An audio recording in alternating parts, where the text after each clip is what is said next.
बिस्मिल्लाहिर्रहमानिर्रहीम। अस्सलाम वालेकुम मेरे प्यारे दोस्तों, मैं आपका दोस्त ज़ाहिर रहमान। दोस्तों अल्हम्दुलिल्लाह सुम्मा अल्हम्दुलिल्लाह, अल्लाह तबारक व तआला के फज़ल व करम के साथ आप दोस्तों की ख़ास स्पेशल वीडियो बेलसन के पौधों के ऊपर लेकर हाज़िर हुआ हूँ। कि आप देख सकते हैं इस वक्त आपकी खिदमत में पौधा नंबर 4 आपने देखा, उसके आगे आ गया पौधा नंबर 9। इनमें काफ़ी पौधे सेल हो चुके हैं, इसलिए दोबारा वीडियो बना रहा हूँ, छोटी वीडियो बना रहा हूँ ताकि दोस्तों को ये पौधे दिखाए जा सकें। जो भी ख्वाहिशमंद हज़रात हों उनको ये ना हो कि पौधे जो वीडियो हमें भेजी है, हमें अक्सर ये होता है कि पुरानी वीडियो देख के लोग रब्ता करते हैं कि हमें फ़लाँ नंबर पौधा चाहिए, वो पौधा बिक गया होता है। तो इसलिए मैंने आज दोबारा वीडियो बनाई है। बेलसन के पौधों के बारे में, फ़वाइद के बारे में वीडियो नहीं बना रहा हूँ। फ़वाइद आपको गायब गायब ऊपर लिख के दिखाता रहता हूँ।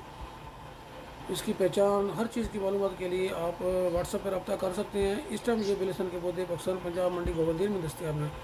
वीडियो को सदका जारिया समझ कर शेयर करें और ख्वाहिशमंद हज़रात रब्ता कर सकते हैं।